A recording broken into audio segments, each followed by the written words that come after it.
Sudah penikmat, hati-hati. Oh ini, hati-hati nih. Ini bisa senjata makan tuan nih. Tahu senjata makan tuan? Ya, jadi kita pikir dia membawa kebaikan bagi kita, ternyata dia bisa membawa efek negatif.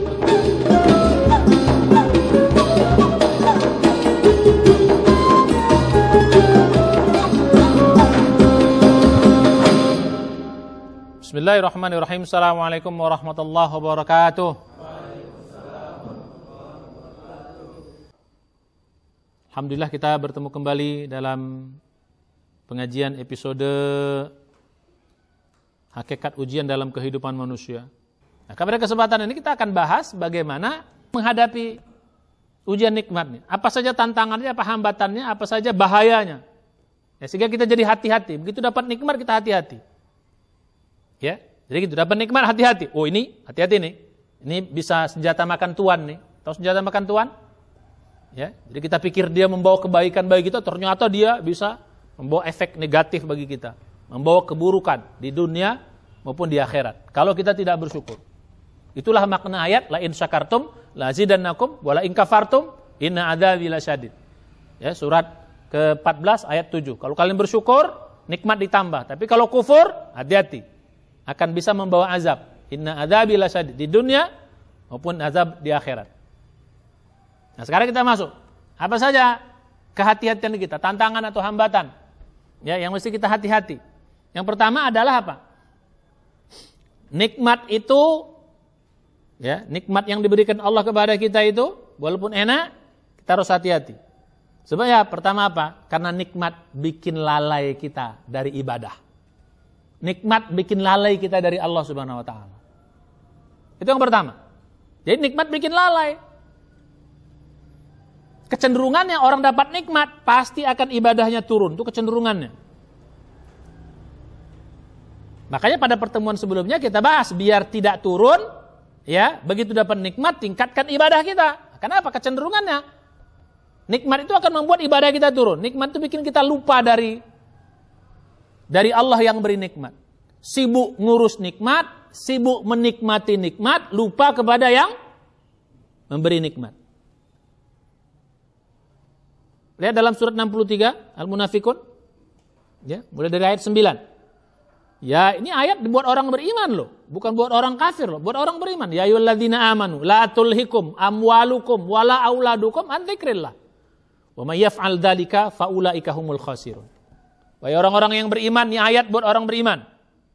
Surat 63 Al-Munafikun ayat 9. Wahai orang-orang beriman, la tulhikum, jangan sampai membuat lalai kalian. Apa yang buat lalai kalian? Amwalukum, harta-harta kalian, wa auladukum, wala auladukum. Jangan sampai juga ya anak-anak kalian. An dzikrillah, dari mengingat Allah, dari ibadah kepada Allah. Dari mengingat yang memberi nikmat kepada kita. Jadi ayatnya peringatan kepada kita orang beriman. Ini orang beriman loh. Jangan sampai anak kita, harta kita membuat kita lalai dari ibadah. Ingat Allah Subhanahu wa taala. Wa may yaf'al dzalika, barang siapa yang kayak gitu, ya, yang nikmatnya bikin lalai kepada Allah dan mengingat Allah ibadah, faulaika humul khasirun, dia akan menjadi orang yang rugi. Biar dia beriman, rugi dia di dunia. Biar dia beriman, juga akan rugi nanti di akhirat. Makanya hati-hati, karena nikmat ini kecenderungannya akan bikin kita lalai. Banyak duit, sibuk. Bagaimana cara menghabiskan duit? Sibuk, macam-macam lah. Sibuk bersenang-senang, sibuk berhappy-happy. Akhirnya apa? Sholat mulai ketinggalan, terlambat terus. Sibuk. Tiba-tiba udah mau asar, belum zuhur. Tiba-tiba udah mau maghrib, belum asar. Tiba-tiba maghrib udah mau habis, belum sholat maghrib. Tiba-tiba udah tengah malam, belum sholat isya. Tiba-tiba asyik tidur, udah hampir matahari terbit, belum subuh. Bahkan sudah matahari terbit. Masya Allah. Inna lillahi wa inna ilaihi raji'un. Nauzubillah. Jadi ini berbahayanya nikmat itu. Jadi nikmat itu berbahayanya apa? Makin banyak dia, makin bikin kita lalai. Makanya dulu teknik ya syukur amal itu harusnya apa? Nikmat jadikan ibadah kita. Nah, ini tekniknya. Biar kita jangan jadi lalai. Nikmat itu jadikan ibadah kita kepada Allah. Makin banyak harta, makin banyak sedekahnya. Makin tinggi jabatan kita, makin banyakkan ibadah kita kepada Allah. Baru dia akan lepas kita dari godaan, ya, hambatan dari nikmat ini. Itu bahayanya itu. Nah, bayangkan kita. Tapi orang yang kurang nikmat kan kecenderungannya apa? Akan selalu dekat dengan Allah. Orang kena musibah kan cenderung dekat. Tapi orang banyak nikmat, hati-hati. Nah, ini tantangannya di sini. Makanya bagi yang sekarang ini merasa dapat banyak nikmat, hati-hatilah. Termasuk ya kita juga. Ya berhati-hatilah. Ya. Ini akan membuat kita lalai. Akhirnya apa? Kalau kita tidak sempat bertobat, terus lalai sampai mati, na'udzubillah, kita rugi di dunia, juga rugi di akhirat. Walau kita orang beriman. Satu, ya, nikmat membuat kita lalai dari, ya sibuklah apa saja. Nikmat kerja, nikmat harta, nikmat popularitas, nikmat sehat. Sibuk, ya karena sehat, sibuk sibuk supaya tambah sehat. Wah, olahraga, ya macam-macam. Akhirnya apa? Ibadah lupa. Sibuk olahraga, sibuk sana, sibuk sini. Akhirnya, na'udzubillah, lupa ibadah. Ya. Biar jangan begini, lihat jurus yang kemarin. Bagaimana cara kita bersyukur. Ya, lihat pertemuan sebelumnya. Bagaimana cara bersyukur. Biar kita nggak kena ini. Itu tantangan pertama. Nah, tantangan kedua, nikmat itu cenderung membuat kita sombong. Nah, makin banyak nikmat, makin sombong. Wah, ini bahayanya di sini. Harus hati-hati. Ini sombong ini Allah paling tidak suka. Karena sombong itu adalah pakaian Allah. Ya, hanya Allah yang boleh sombong. Makhluk tidak boleh sombong. Maka salah satu sifat Allah itu al-mutakabbir. Ya. Maha sombong. Karena Allah sombong nggak apa-apa ya. Allah maha segala-galanya, nggak ada yang melebihi Allah. Allah maha kuasa. Kita nggak layak sombong. Lemah begini, serba kurang, serba terbatas kok sombong. Nah, kecenderungan begitu. Manusia itu begitu banyak nikmat sombong. Makin banyak harta mulai sombong dengan hartanya. Makin pintar, makin berilmu sombong dengan ilmunya. Makin tinggi jabatannya sombong dengan jabatannya. Oh, rasanya dia yang paling berkuasa. Ya, termasuk juga makin soleh, hati-hati hanya orang sombong makin soleh. Banyak orang tergelincir dengan kesolehannya karena sombong, merasa paling suci. Akhirnya sombong dengan kesolehannya, bahaya. Iblis itu tergelincir dia, ya, menjadi kafir itu gara-gara sombong. Sombong apa? Soleh. Awalnya iblis itu soleh. Iblis itu asalnya adalah hamba yang soleh. Makanya dia naik sederajat dengan malaikat. Dengan malaikat dia. Sederajat dengan malaikat. Ya, begitu. Jadi kalau zaman dulu sebelum manusia ada, orang-orang soleh di zaman atau jin-jin ya, iblis itu kan bagian dari makhluk jin. Ya, kalau soleh itu bisa bergabung dengan malaikat kalau dulu itu, masuk ke surga itu bisa, naik ke langit itu bisa mereka, sejajar dengan malaikat. Kalau soleh-soleh begitu. Ya, tapi setelah manusia lahir tidak begitu lagi sunnahnya. Ya, meninggal dulu kita, baru kita bisa naik ke surga. Ya, jadi begitu. Nah, saking solehnya iblis tadi ini, dalam riwayat dikatakan iblis itu namanya dulu Azazil. Sejajar dengan malaikat.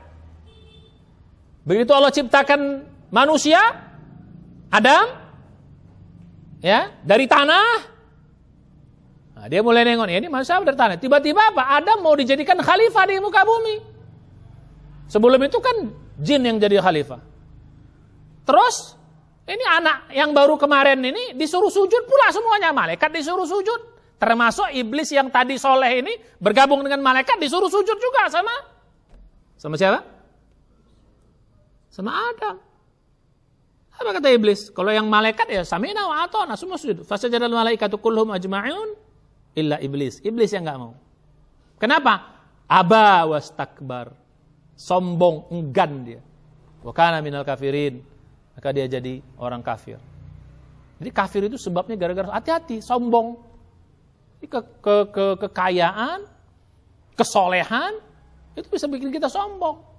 Maka begitu dibilang, kenapa sombong? Wahai iblis, kenapa kau gak mau sujud kepada Adam? Ya iblis, ma ma'naka antas juda lima khalaqtu biyadai. Lihat dalam surat 38. Surat Shad. Ya, di akhir-akhir itu. Dari ayat 70 sekian sampai 80 sekian. Kenapa kau tidak? Apa katakan?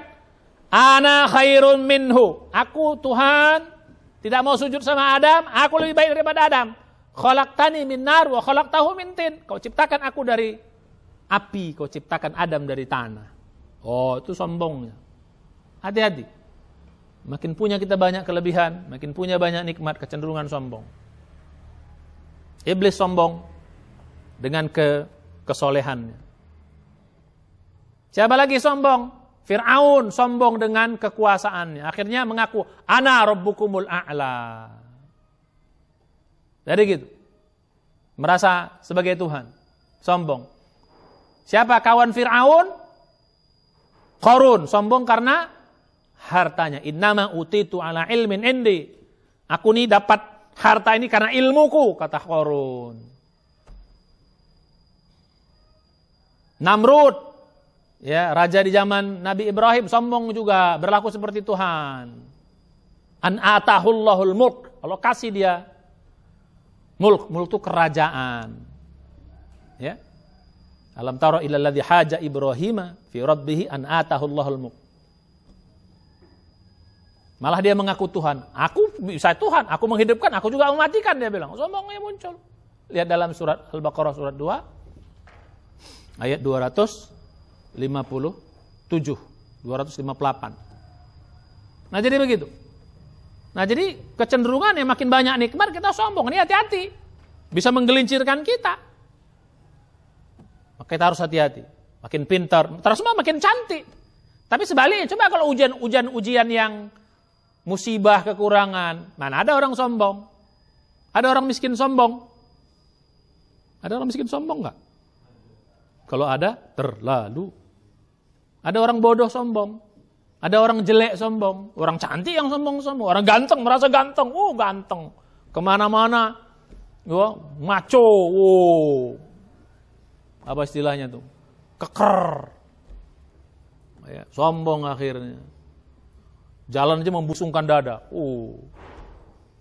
Perempuan cantiknya. Hati-hati kecantikan. Apa saja kelebihan sebagai sombong. Akhirnya hati-hati. Jadi berbahaya. Ya, makanya termasuk makin soleh, makin berbahaya. Sikit-sikit orang salah. Bid'ah sana, bid'ah sini. Macam dia yang paling suci. Macam dia yang paling masuk surganya. Semua orang disalahkan. Sana sesat, sana kafir. Ya, sana ahlun nar.